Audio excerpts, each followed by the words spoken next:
নমস্কাৰ এই মুহূৰ্তত আহি পৰিছে ৰাতিপুৱাৰ কেইবাটাও গুৰুত্বপূৰ্ণ খবৰ আজি 17 ফেব্ৰুৱাৰী অসমৰ লগতে ভাৰতৰ বিভিন্ন প্ৰান্তৰ পৰা ৰাতিপুৱাৰ কেইবাটাও খবৰ আহি পৰিছে এই মুহূৰ্তত জনাই আছো ৰাতিপুৱাৰ গুৰুত্বপূৰ্ণ খবৰ কংগ্ৰেছৰ সকলো বিধায়ক এতিয়া বিক্ৰী হৈছে সকলো লাইনত আছে ভূপেন বৰাৰ পদত্যাগৰ পাছতে বিজেপিত যোগদান কৰিব বিধায়কৰ তালিকা দিছে এই মুহূৰ্তত বদৰুদ্দিন আজমলে কৈছে এবাৰ বিজেপিত যোগদান কৰিব বিধায়কসকলে ভূপেন বৰাৰ পদত্যাগৰ পাছতে খাৰী পাতি বিজেপিত যোগদান কৰিব সকলো বিধায়ক এতিয়া বিক্ৰী হৈ গৈছে এই মন্তব্য কৰিছে এআইইউডিএফ প্ৰধান বদৰুদ্দিন আজমলে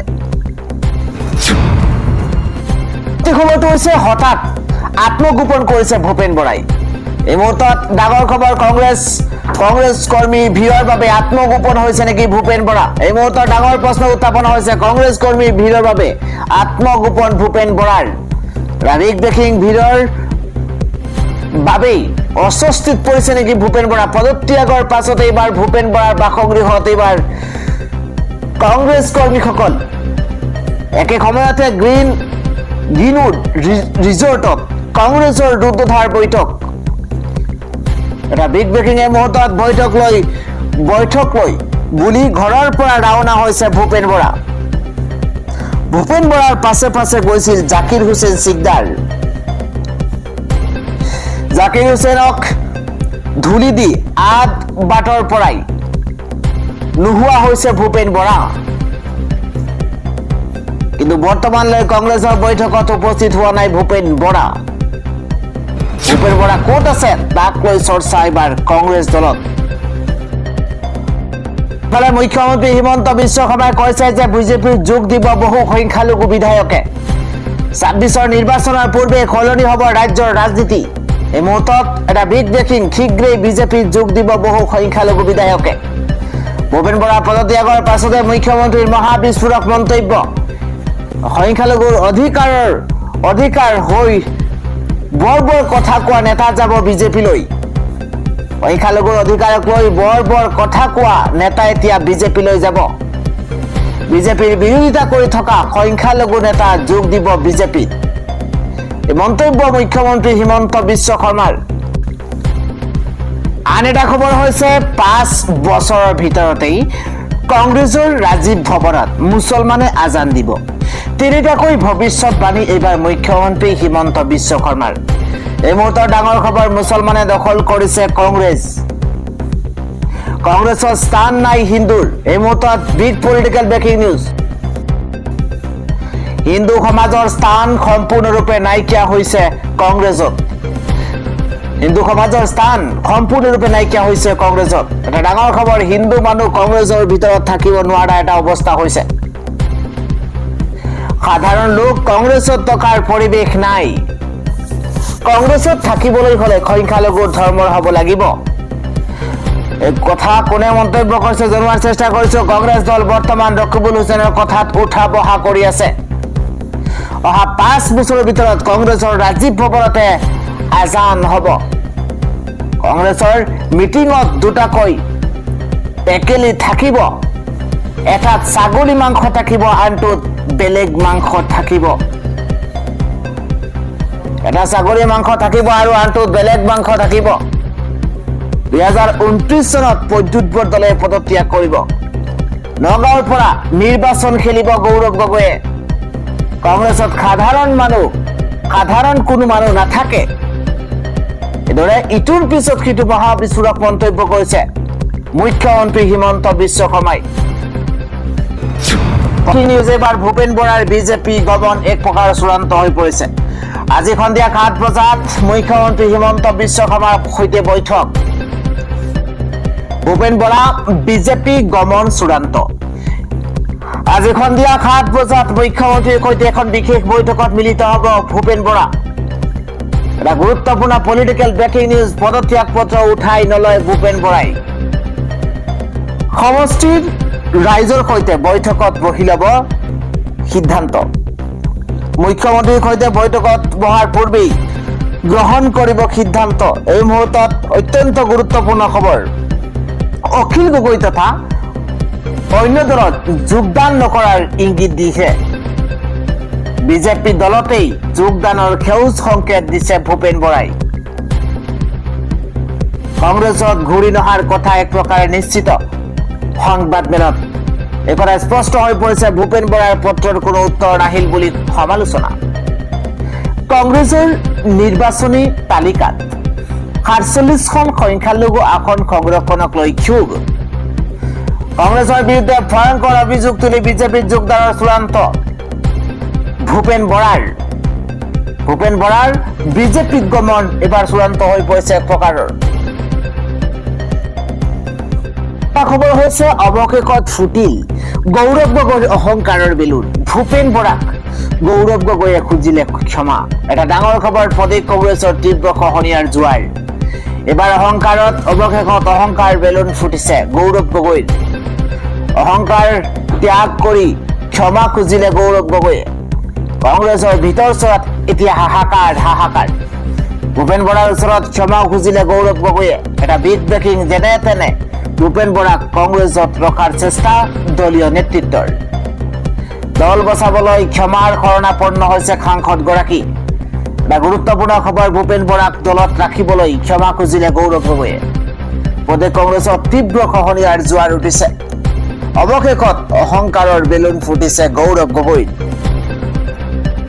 এটা ডাঙৰ খবৰ সকলো চৰকাৰী কৰ্মচাৰীৰ ৩ মাহলৈ ছুটি বাতিল কৰা হৈছে এই মুহূৰ্তত ডাঙৰ খবৰ সকলো চৰকাৰী কৰ্মচাৰীৰ ছুটি বাতিল 3 মাহলৈ ছুটি ল'ব নোৱাৰিব চৰকাৰী কৰ্মচাৰীয়ে এটা বিগ ব্ৰেকিং মুহূৰ্তত প্ৰতিখন জিলালৈ জাৰি কৰিছে জাননী চৰকাৰী কৰ্মচাৰীসকললৈ 1 মাৰ্চৰ পৰা 31 মে পৰ্যন্ত চৰকাৰী কৰ্মচাৰীৰ ছুটি বাতিল কৰা হৈছে অত্যন্ত জৰুৰী খবৰ এই মুহূৰ্তত জনোৱাৰ চেষ্টা কৰিছো এবাৰ জিলাই জাননী জাৰি কৰিছে জিলা আয়ুক্তসকলে নিৰ্বাচনৰ বাবে বাতিল কৰা হ'ল ছুটি সকলো চৰকাৰী কৰ্মচাৰীৰ ছুটি বাতিল এই মুহূৰ্তত 3 মাহলৈ ছুটি ল'ব নোৱাৰিব চৰকাৰী কৰ্মচাৰীয়ে প্ৰতিখন জিলালৈ ইতিমধ্যে জাননী জাৰি কৰা হৈছে কৰ্মচাৰীসকলে ইতিমধ্যে প্ৰতিখন জিলালৈ জাৰি কৰা হৈছে জাননী কৰ্মচাৰীসকললৈ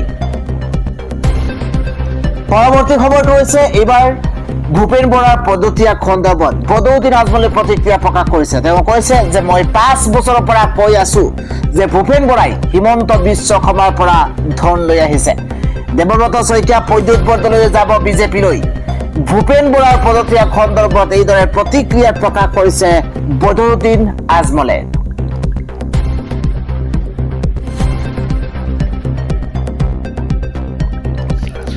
আন এটা খবৰ হৈছে ৰকিবুল নামৰ শয়তানৰ পৰা পৰিত্ৰাণ পালে কংগ্ৰেছৰ বাবে হ'ব মংগল অৱশ্য ৰকিবুলৰ লগত মনোমালিন্যৰ বাবেই মই এই কথা কোৱা নাই মন্তব্য কৰিছে চেয়াৰমেন আলী আহমেদে চেয়াৰমেন আলীয়ে কৈছে অৱশ্য ৰকিবুলৰ লগত মনোমালিন্যৰ বাবে মই কংগ্ৰেছৰ পৰা আঁতৰি অহা নাই ভূপেন বৰাৰ পদত্যাগক লৈ এইদৰে প্ৰতিক্ৰিয়া প্ৰকাশ কৰিছে বিধায়ক চেয়াৰমেন আলী আহমেদে আগুৱাইছো পৰৱৰ্তী খবৰ আমচুৰ প্ৰাক্তন সভাপতি ৰেজাউল কৰিম চৰকাৰে যোগ দিব এআইইউডিএফত মঙলবাৰে দিনৰ 11 বজাত এআইইউডিএফত যোগদান কৰিব ৰেজাউল কৰিম চৰকাৰে পূৰ্বে কংগ্ৰেছত যোগ দি 3 দিনৰ ভিতৰতে দল এৰিছিল ৰেজাউল কৰিম চৰকাৰে এতিয়া আমচুৰ প্ৰাক্তন সভাপতি ৰেজাউল কৰিম চৰকাৰে যোগ দিব এইবাৰ এআইইউডিএফত আন এটা খবৰ হৈছে এইবাৰ কংগ্ৰেছৰ বিয়া দিনত সদায় আগত থকা নেতাগৰাকী হৈছে ভূপেন বৰা ৰকিবুল হুছেইনৰ কাৰণে লাহে লাহে ধ্বংস হৈছে দলটো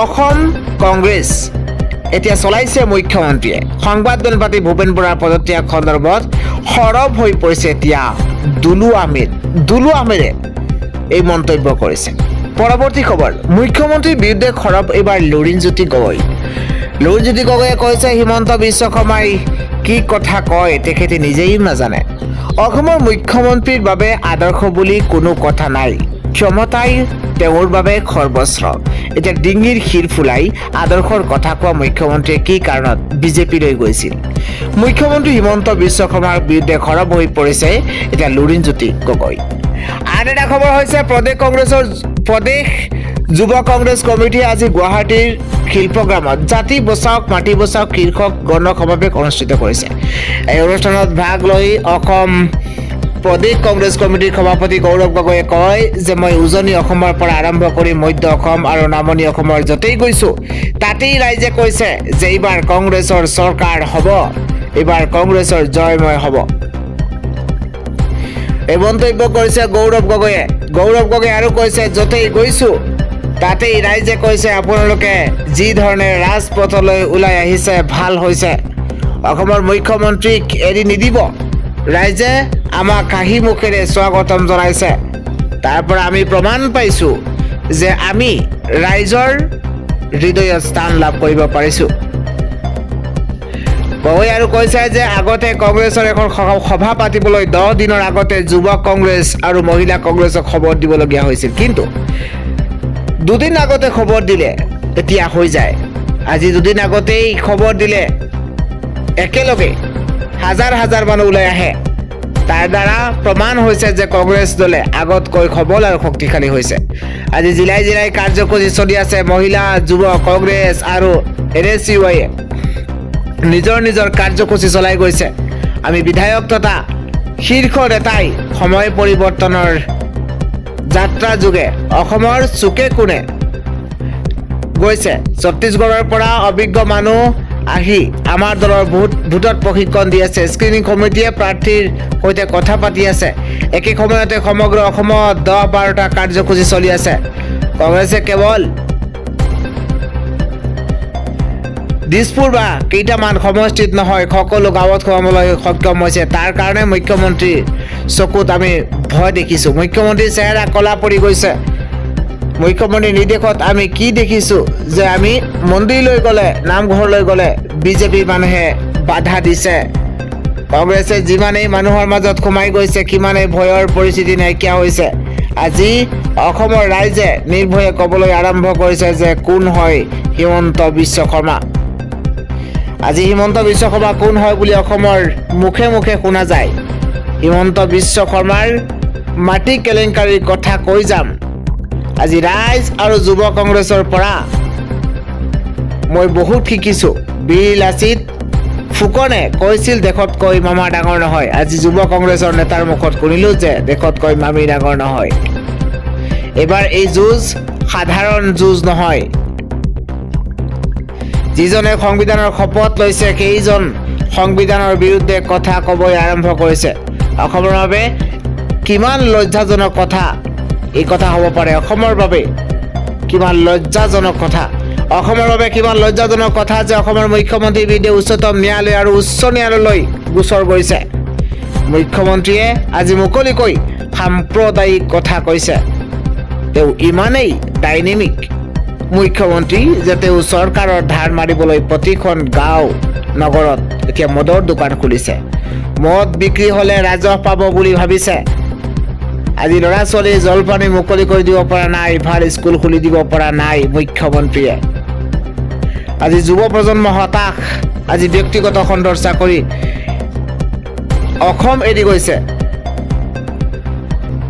গৌৰৱ গগৈয়ে প্ৰশ্ন কৰি কৈছে যে মই ইয়াৰ পৰাই সুধিব খোজোঁ যে হিমন্ত বিশ্ব শৰ্মাই কয় যে তেওঁৰ দিনত যথেষ্ট উন্নতি হৈছে। যদি ইমানেই উন্নতি তেন্তে হিমন্ত বিশ্ব শৰ্মাই কওক যে ঢকুৱাখনাৰ মিচিং যুৱক বেংগালুৰুলৈ গৈ মৃত্যু কিয় হৈছে। যদি ইমানেই উন্নতি হৈছে তেন্তে আজি নিবনুৱা যুৱক যুৱতীয়ে হতাশ হৈ ড্ৰাগছ ল'বলৈ কিয় আৰম্ভ কৰিছে। এই ডাঙৰ প্ৰশ্ন কেইবাটাও বিস্ফোৰক অভিযোগ উত্থাপন কৰিছে হিমন্ত বিশ্ব শৰ্মাৰ বিৰুদ্ধে। কেইবাটাও প্ৰশ্ন কৰিছে গৌৰৱ গগৈয়ে। গগৈয়ে কৈছে যে উন্নয়ন মাথো দলং বা ফ্লাইঅভাৰ নহয়, সকলোকে অদৰকাৰী ফ্লাইঅভাৰ বনাই দিছে। স্কুললৈ যোৱা ৰাস্তাবোৰ চাওকচোন, বজাৰলৈ যোৱা ৰাস্তাবোৰ আপুনি চাওক, ঘৰৰ সন্মুখত ৰাস্তা চাওক আপুনি। গৰাখহনীয়াত মানুহে সম্পত্তি হেৰুৱাব লগা হৈছে। হিমন্ত বিশ্ব শৰ্মাই কৈছে বসুন্ধৰাৰ যোগে দুখীয়া মানুহে মাটি পাব, কিন্তু ক'ত একো পোৱা নাই। বজাৰ ঘাটলৈ যোৱা ৰাস্তাবোৰ একেবাৰে বেয়া। গৰাখহনীয়াত মানুহে সম্পত্তি হেৰুৱাব লগা হৈছে। মাটি দিয়া নাই চৰকাৰে দুখীয়া মানুহক, প্ৰতিশ্ৰুতি পূৰণ কৰিব পৰা নাই। দুখীয়াৰ মাটি একচুনীয়াই হৈ থাকিল। কিন্তু বসুন্ধৰাৰ পিছতে মুখ্যমন্ত্ৰীৰ পত্নী আৰু বিজেপি দলৰ নেতাৰ পত্নীৰ মাটি সম্পত্তি বাঢ়ি গৈছে। আজি চৰকাৰী আঁচনিত বিজেপিৰ মন্ত্ৰীসকলৰ পত্নীয়ে আক্ৰমণ কৰিছে। চৰকাৰী আঁচনি ৰাইজৰ পৰা লোৱা টেক্স দুখীয়া মানুহৰ মাজত বিতৰণ কৰিব লাগে, কিন্তু তেনে নকৰি নিজকে হিন্দুৰ দল আৰু হিন্দুৰ নেতা বুলি ক'ব খোজে। যদিও গৰুৰ চিণ্ডিকেট কৰা মানুহক মন্ত্ৰী বনাই আৰু দলৰ টিকট দিব বিচাৰিছে, এয়া হৈছে হিন্দু নেতা। যিজনে গৰুৰ চিণ্ডিকেট, কয়লাৰ চিণ্ডিকেট আৰু শিল চিণ্ডিকেটৰ পৰা টকা লয়, যিজনে জনজাতিৰ বাবে আদানী, আম্বানী, পতঞ্জলীক মাটি গতাই দিয়ে, তেওঁ কিদৰে হিন্দু নেতা হ'ব পাৰে বুলি প্ৰশ্ন কৰিছে গৌৰৱ গগৈয়ে। গৌৰৱ গগৈয়ে কৈছে যে হিন্দু মানেই সত্য, লগতে তেওঁ কৈছে হিন্দু মানেই শক্তি, কিন্তু তেনে এটা গুণ হিমন্ত বিশ্ব শৰ্মাৰ গাত নাই। তেওঁ নিজেই কয় যে মই দিনত 1000টা মিছা কথা ক'ব পাৰোঁ। অসমৰ আটাইতকৈ মিছলীয়া মুখ্যমন্ত্ৰী হৈছে হিমন্ত বিশ্ব শৰ্মা। বাস্তৱ হিন্দু নেতাই বাস্তৱ হিন্দু নেতাই বাস্তৱত কেতিয়াও মিছা কথা নকয়। হিন্দু মানেই হ'ল নিৰ্ভয়। হিমন্ত বিশ্ব শৰ্মা কিন্তু আটাইতকৈ বেছি ভয়াতুৰ। যেতিয়া তেওঁ বিপদত পৰে, দল সংগঠন সলনি কৰে। কংগ্ৰেছত বিপদত পৰি বিজেপিলৈ গ'ল হিমন্ত বিশ্ব শৰ্মা। কালি যদি বিপদত পৰে তেন্তে দল ত্যাগ কৰিব। এই কেইবাটাও অভিযোগ উত্থাপন কৰিছে গৌৰৱ গগৈয়ে।